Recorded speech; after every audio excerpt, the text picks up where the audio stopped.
Now in Acts 28, so open your Bible in the book of Acts, Acts 28. And last week, nakita natin yung pagbabiyahe or travel ni Paul papuntang Rome. And in Acts 27, we know na Luke was with Paul during this time and there's a problem that they encountered. Habang naglalakbay sila, habang nagbabiyahe sila sa barko, papunta silang Rome is merong naging bagyo, merong yung hangin na ay matindi, kaya nagkaroon ng paglubog, pag-shipwreck. Actually, hindi naman lumubog. Hindi lumubog, pero yung barko na yung kanilang sinasakyan ay dahil sa matinding hangin ay nagkaroon nawalan sila ng control. Hanggang pagkatapos ng halos 2 linggo, napadpad sila sa isang isla na nagngangalang Melita. At doon, dumaong sila at yung barko na sinasakay nila nasira dahil sa hangin. So now, we are now in Acts 28 where Paul, Luke, and other prisoners are stuck in the island of Melita. Now, in verse 1, and when they were escaped, then they knew that the island was called Melita. So after shipwrecking, si Pablo at yung kanyang kompanyon ay napadpad sa isla na nagngangalang Melita. So, dun sa map natin, I think we have map here. Dun sa map natin, ay kung dala ninyo yung study note nyo last week, doon sa mapa natin, yung island of Melita ay nasa baba siya ng Sicily. Naalala nyo yung province of Sicily? Sa baba noon, yun yung Melita. Yun yung island ng Melita at doon sila napadpad. And the problem is, yung barko na sinasakyan nila ay nasira. Got destroyed because of the wind. So what happened is, sumadsad yung barko doon sa shore ng beach at yung barko ay hinahampas ng alon resulting sa damage ng barko. So now, they are now in Melita. And in verse number 2, and the barbarous people showed us no little kindness, for they kindled a fire and received us everyone because of the present rain and because of the cold. So according kay Luke, yung narrative niya, yung mga islanders, yung mga citizen or residents of island of Melita, shows them unusual kindness. And ang ginawa nila, because malamig, there's a cold, nagpasindi sila ng apoy, at winelcome yung mga sakay ng barko. So mababait at nagbigay ng pagtulong yung mga cities, yung mga nakatira sa island na to. And in verse 3, now this one thing event na very significant in this chapter, and when Paul had gathered a bundle of sticks and laid them on the fire, there came a viper out of the heat and fastened on his hand. So habang kumukuha si Paul ng mga panggatong, dahil may apoy, malamig, winter, yung mga tao nagsindi ng bonfire, at si Pablo kumukuha ng gathering stick, and what happened is may isang ahas, viper, na tumuklaw sa kanya. What happened is habang si Pablo hawak niya yung mga panggatong, napansin na merong ahas na nakakagat sa kanya. Now, at yung ahas na yon, according kay Luke, is a venomous viper, meaning makamandag na ahas. So, but here we see in verse number 4, and when the barbarians saw the venomous beast hang on his hand, they said among themselves, no doubt this man is a murderer, whom though he had escaped the sea, yet vengeance suffereth not to live. So, sabi ng mga tao, tunay itong taong itong si Pablo nito, ito yung mamamatay tao. Bakit? Kasi, hindi nga siya nakaligtas sa bagyo, hindi nga siya nakaligtas sa shipwreck, nabuhay siya, pero ito siya namatay sa tuklaw ng ahas. So, according to the barbarians, to the islanders, they believe that Paul was a murderer. Expect him to die, but he suffered no harm. So, nangyari in verse 5, tingnan nyo, and he shook off the beast into the fire and felt no harm. So, amazingly, na kahit venomous snake yung nakakagat kay Pablo, it seems na walang naging damage sa kanya. No harm. Hindi siya nasaktan. So it's a miracle na nakita natin dito. And because of that miracle, na kahit natuklaw siya ng makamandag na ahas, now in verse number 6, ito yung response ng mga tao. Howbeit they look when he should have swollen or fallen down dead, suddenly, but after they had looked a great while and saw no harm come to him, they changed their mind and said that he was a god. So, ine-expect nila, after makita nila na makagat si Paul ng ahas, they're expecting that Paul will fall down and get paralyzed because of the bite. But ang nangyari, hindi man lang nasaktan si Pablo. And because of that incident, the islanders or the barbarians, the citizen of Melita, they changed their mind. Ang sabi nila, si Pablo ay isang Diyos. So they thought na this man is a God. Dahil hindi nakaligtas na siya sa bagyo, nakaligtas na siya sa dagat, and even dito sa island, nakaligtas siya sa tuklaw ng ahas. Now, in verse number 7, in the same quarters were a possession of the chief man of the island, whose name was Publius, who received us and lodged us 3 days courteously. So ito, dahil mababait yung mga islander, yung kanilang pinuno na nagpapangalang Publius, their captain, the chief man of the island, Publius, welcomes them and provide hospitality. So, yung pinakapinuno ng tribo or probably pinuno ng bayan ng isla, winelcome sina Pablo at sina Luke at yung ibang mga prisoner at nagbigay ng accommodation sa kanila. Provide hospitality. And because of that, in exchange, in verse number 8, tingnan nyo, and it came to pass that the father of Publius lay sick of a fever and of a bloody plague, to whom Paul entered in and prayed and laid his hand on him and healed him. So yung tatay, the father of the captain of the island, ay merong karamdaman. Fever and bloody plaques. So, sa tiyan, sa abdomen yung sakit niya. Na probably nagda-diarrhea siya dito. Diarrhea and high fever, yung sakit ng father ni Publius. And Paul made a miracle. Pinagaling ni Pablo yung tatay nung captain nila. So, in verse number 9, so when this was done, other also which had diseases in the island came and were healed, who also honored us with many honors, and when we departed, they laded us with such things as were necessarily. So, because of that incident of the healing of Publius' father, many islanders come to Paul also for healing, and Paul healed them. And because of that, when they prepared to leave, yung mga prisoner, yung mga bihag, yung mga preso at sina Pablo ay may dumating ng another na barko, doon sila sasakay. Ang ginawa ng mga islanders bilang gratitude sa pagpapagaling ni Pablo because of the good thing that Paul did to them in healing them, as their gratitude, many islanders, many of them honor Paul and Luke with gifts and provision.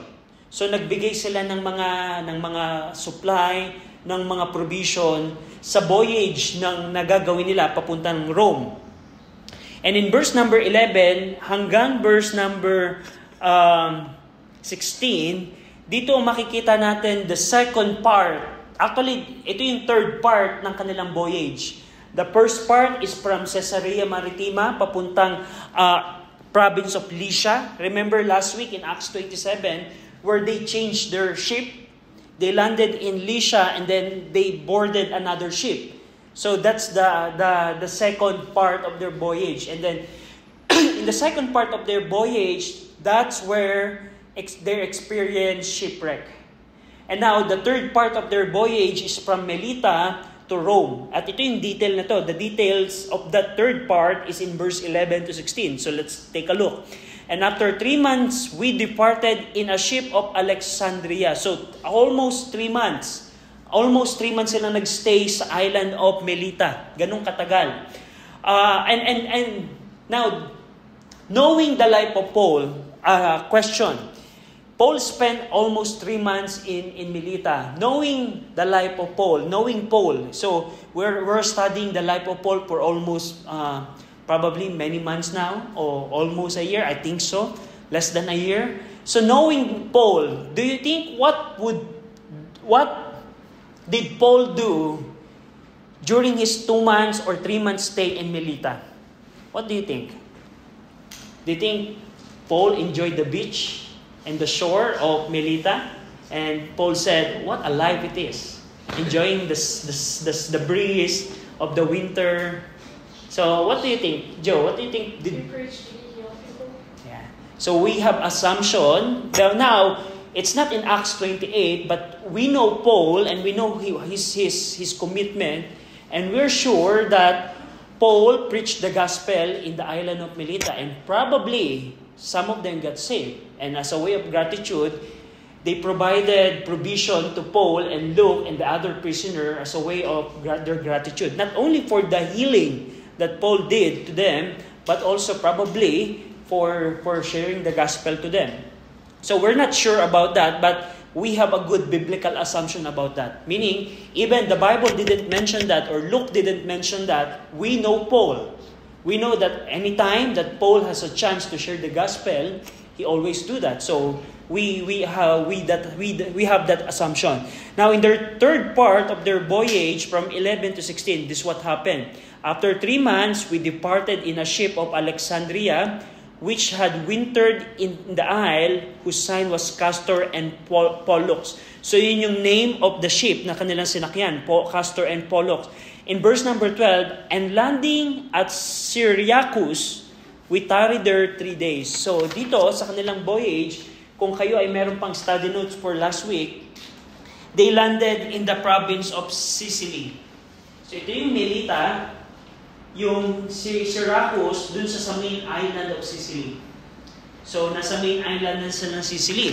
And after that, in verse 13, and from thence we fetched a compass and came to Rhegium. And after 1 day, the south wind blew, and we came the next day to Portelli.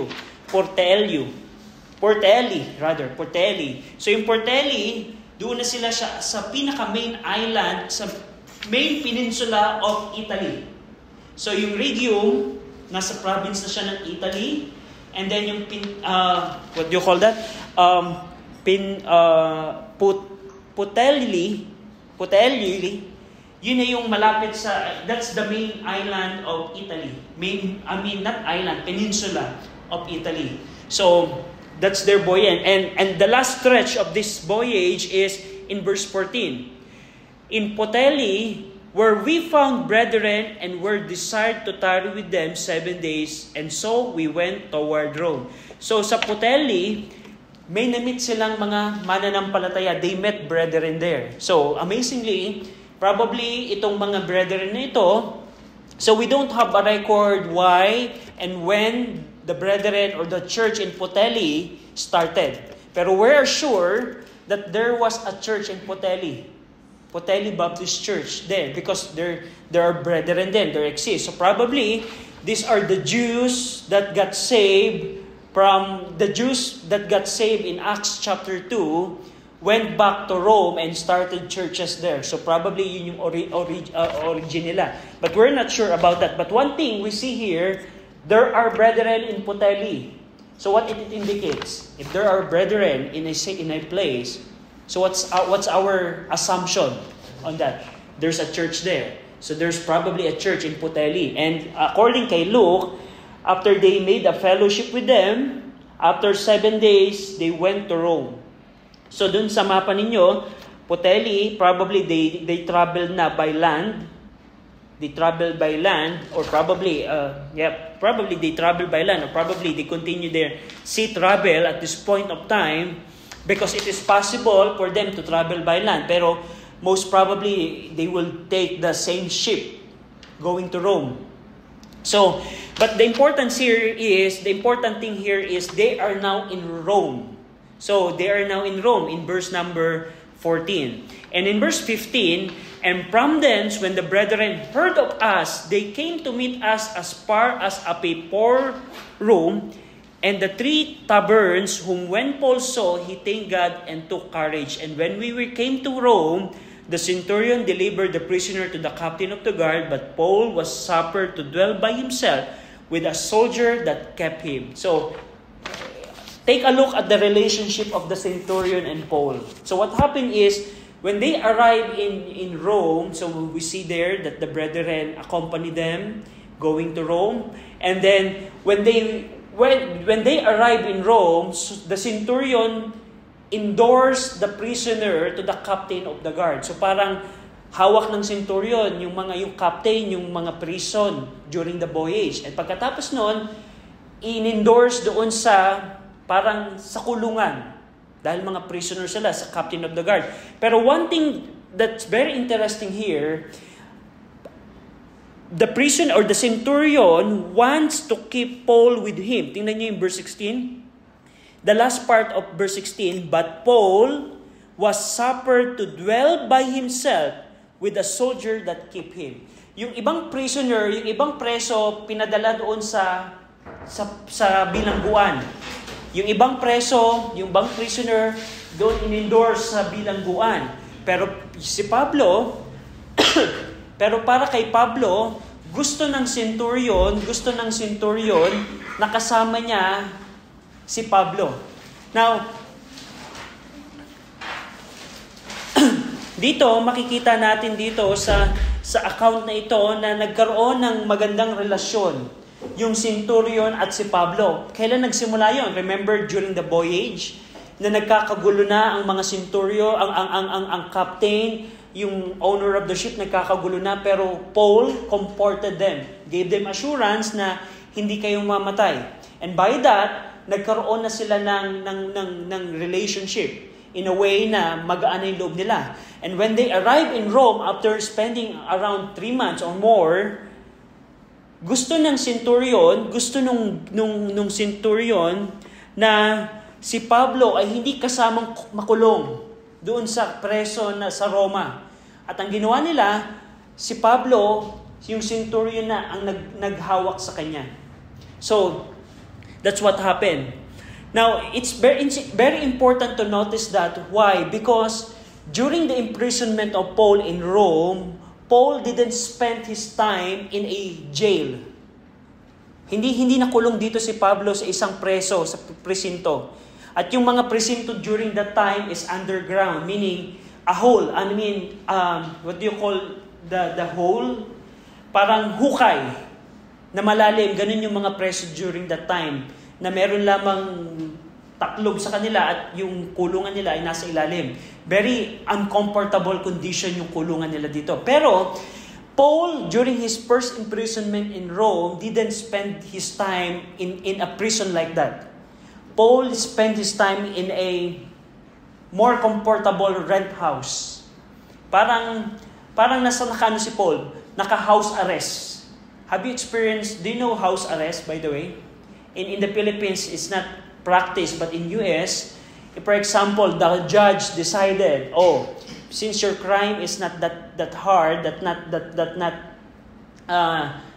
that bad, so sometimes the judge in US decide that you'll be house arrest. So ang gagawin, may ilalagay na aparatos sa paa mo, and you will be monitored na hindi ka pwedeng lumabas ng bahay. So that's the same thing na nangyayari kay Paul. Si Paul, hindi siya nakakulong sa isang kulungan na talagang yung kulungan na uncomfortable, unsanitized, kundi si Paul ay nasa isang rent house, sa isang bahay na ginagwardyahan lang ng mga soldiers ng centurion. So very comfortable. And because of that privilege, tingnan nyo ang nangyari. Because of that privilege in verse 17, and it came to pass, after 3 days, Paul called the chief of the Jews together, and when they were come together, he said unto them, Men and brethren, though I have committed nothing against the people or custom of our fathers, yet was I delivered prisoner from Jerusalem into the hands of the Romans. Because of that privilege na meron siyang access, kahit nakakulong siya sa kanyang bahay, meron pa rin mga bisita na nakakapunta sa kanya. Even he is in prison, in a house arrest type, there are Paul is allowed to accommodate visitors. So, dahil doon, ang ginawa ni Paul, after 3 days niya sa Rome, Paul calls together the Jewish leader to explain his situation. So, pinatawag niya yung mga pinuno ng mga Hudyo na nakatira sa Rome at inexplain niya ano yung kalalagayan niya. Inexplain dito ni Pablo na wala siyang ginawang krimen, he didn't violate any custom, any law, sa kanyang pagkakakulong. Now, in verse 18, who when they had examined me, would have let me go because there was no cause of death in me. So sabi ni Pablo, kahit ako in-examine ng governor, in-examine ng King Agrippa, wala silang nakitang kasalanan sa akin. Yan ang sabi ni Paul sa mga pinuno ng mga Hudyo. In verse 19, and when the Jews spake against it, I was constrained to appeal unto Caesar, not that I had ought to accuse my nation of, for this cause therefore have I called for you to see you and to speak with you, because that for the hope of Israel I am bound with this chain. So verse 17 hanggang 20, this is the testimony of Paul before the Jewish leader in Rome. Pinakita dito ni Pablo na, you know what? Wala akong nagawang kasalanan, wala akong nagawang krimen, na kahit ako ay nilites ng governor, ni King Agrippa, ng Sanhedrin, wala silang makitang kasalanan sa akin that worthy of death. And you know what? Sabi ni Pablo, the reason I am in prison, that's why ako ay nakakulong right now, is because of the hope of Israel. Sabi ni Paul, dahil sa pag-asa ng bayan ng Israel, I am bound with this change. Ano yung pag-asa ng Israel dito? The gospel na kanyang pinapangaral.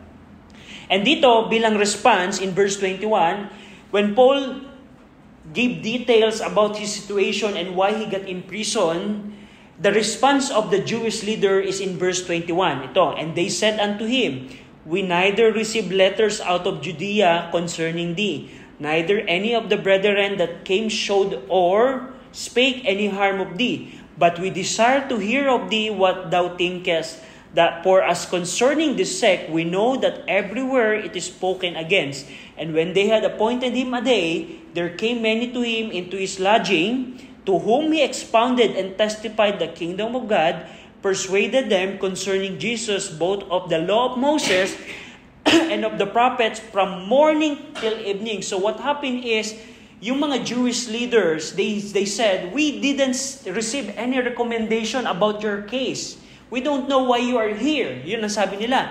That's why the Jewish leader requested a day wherein Paul will explain everything. So dito, dahil hindi alam ng mga Jewish leader ano ang kaso ni Pablo, bakit siya dito nakakulong, nag-request sila, sabi nila, Paul, pwede ba tayong magkaroon ng isang araw na pupunta kami lahat sa iyong kulungan, sa iyong lodging, sa iyong tinitirhan, at doon may explain ang lahat ng pangyayari, bakit ka nakakulong. At yun nga ang nangyari. And according kay Luke, ang sabi ni Luke, when that day came, yung mga Jewish leader ay nagpunta kay Pablo, Paul expounded and testified the kingdom of God. Take note of this, verse 23, persuading them concerning Jesus, both of the law of Moses and out of the prophets, from morning till evening. So take a look at Paul. Ginamit niya ang law of Moses. Paul used the law of Moses, Genesis to Deuteronomy. Paul used even the prophets. Ano yung mga prophets? Sa una yung Isaiah hanggang Malakay, and some part of yung First and Second Samuel. Those are part of the prophets, the Hebrew Bible, and other books. But take a look at how Paul convinced these Jews concerning Jesus. So, ginamit ni Pablo ang batas ni Moses, ang mga sulat ng mga propeta, the writings of the prophets, just to convince that Jesus Christ is their Messiah. So, very interesting dito. At yung kanilang naging meeting is from morning till evening. Imagine niyo mula umaga hanggang gabi. So almost around 12 hours yung kanilang naging pag-uusap, almost 12 hours. And for 12 hours, Paul expounded the law and the prophets just to tell that Jesus Christ is their Messiah. So, what an interesting meeting. So, probably, it's an interesting meeting na dito si Pablo nagsasalita, ang nasa kabilang side, yung mga leaders ng mga Hudyo na nasa Roma, and yung topic nila is about Jesus Christ. So, that's what happened. Now, as a response of that meeting, in verse 24, and some believed the things which were spoken, and some believed not. This is the sad part. The good thing is, some believe, and some believe not. So, very hindi to unusual na resulta ng pangangaral ni Pablo. Most of the time, ganito ang resulta. May mga naniniwala at merong hindi naniniwala. So that's the response of these Jewish leaders. Some believe and some believe not. Verse 25, and when they agreed not among themselves, they departed after that Paul had spoken one word. Well spake the Holy Ghost by Isaiah the prophet unto our fathers, saying, Go unto these people and say, Hearing ye shall hear, and shall not understand, and seeing ye shall not see, and not perceive. For the heart of these people is wax gross, and their ears are dull of hearing, and their eyes have they closed, lest they should see with their eyes, and hear with their ears, and understand with their heart, and should be converted, and I should heal them. Be it known, verse 28, Be it known therefore unto you that the salvation of God is sent unto the Gentiles, and that they will hear it. So dito, bilang response, when Paul perceived that some people, some Jewish leader didn't believe him, Paul quoted Isaiah chapter 6, verse number 9. Paul quoted Isaiah chapter 6 to tell yung prophecy ni Isaiah na may mga taong napapakinggan nila, but they will not understand. They hear words, but they cannot understand. They perceive things, but they cannot see. So that's the situation ng mga Jewish leaders na ito, because they are unregenerated. They are not saved. Dahil ang kanilang puso ay may rejection, na kahit napapakinggan nila yung words of Paul, they cannot understand. So itong situation ito, itong condition ito, the condition na pwede mong napapakinggan ng isang bagay pero hindi mo nauunawaan is possible in our time.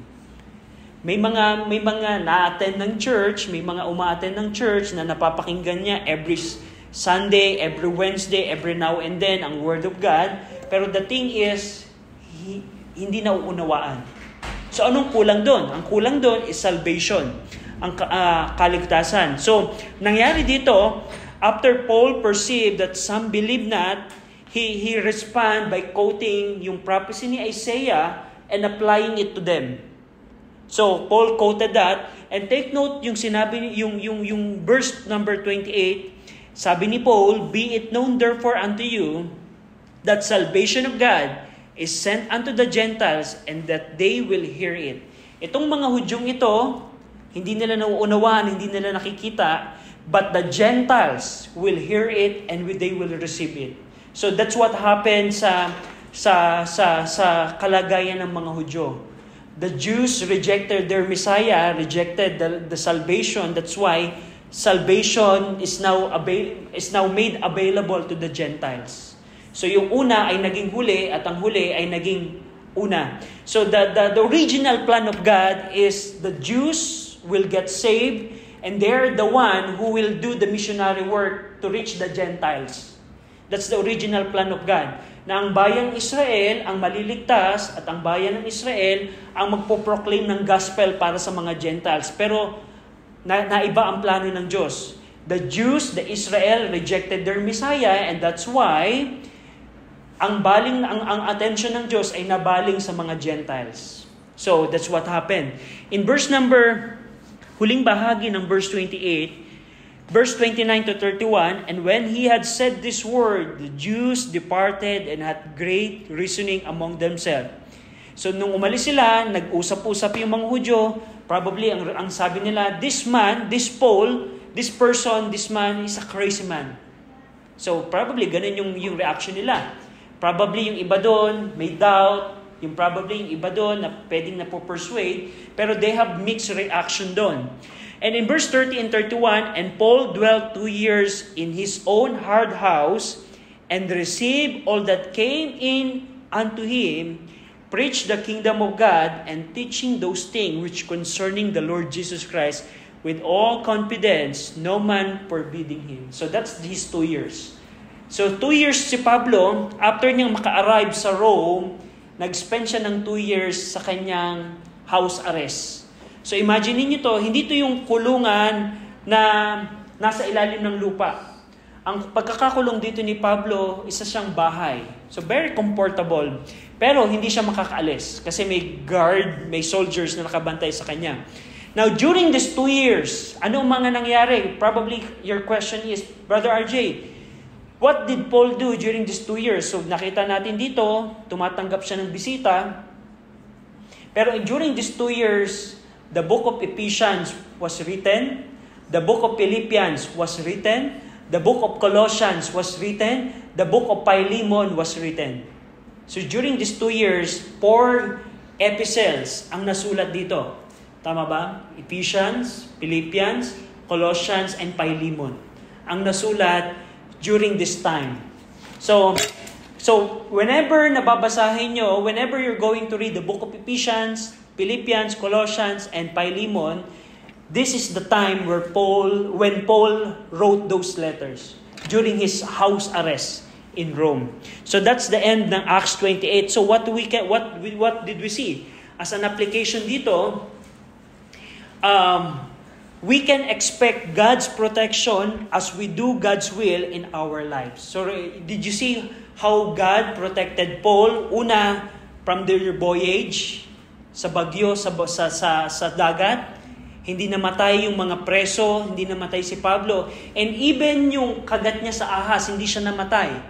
So, while Paul was doing the will of God, Paul expected the protection of God. So, bilang application in our time, as we are doing the will of God in our lives, we can expect that God will protect us. Remember in Acts 28, the Lord Jesus Christ said, when Jesus Christ sent them and gave the Great Commission to His church in Galilee, as an assurance, Jesus Christ said to His disciples, "Lo, I am with you always, even unto the end of the world." So, merong assurance in our time na if we're going to do the will of God in our life, to be a witness to other people, to follow the leading of God, doing His will in our life, we can expect that God would protect us. And that's what we see in Paul's life. Na, imagine niyo, walang namatay during the shipwreck.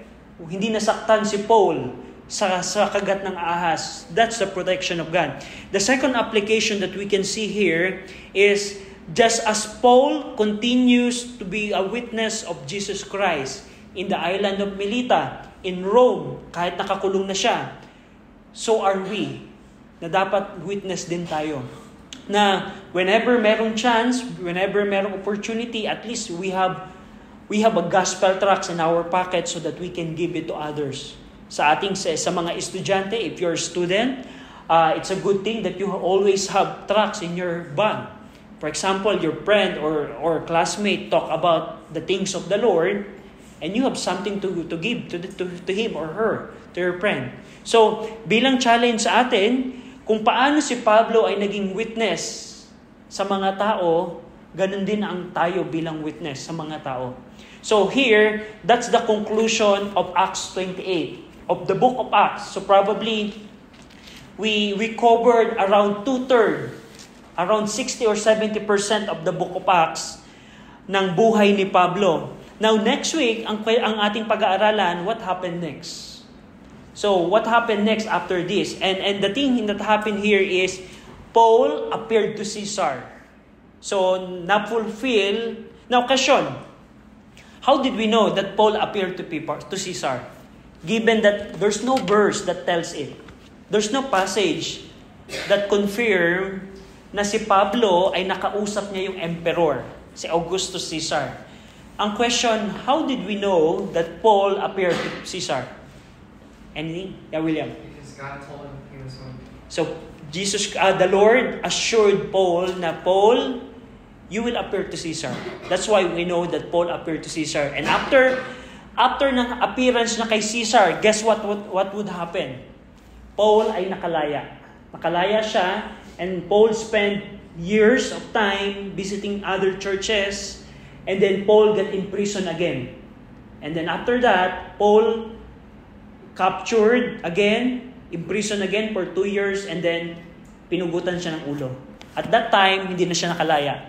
And we're going to see some of those details next week about the end part ng kanyang buhay. So, yung Acts 28, 27 and 28, so this part covers yung huling bahagi ng travel niya papuntang Rome, at ano yung naging condition ni Pablo sa kanyang pagkakakulong sa Roma. So, do you have any question? Yes, William. Why are there Jewish leaders in Rome? Probably there is a synagogue there.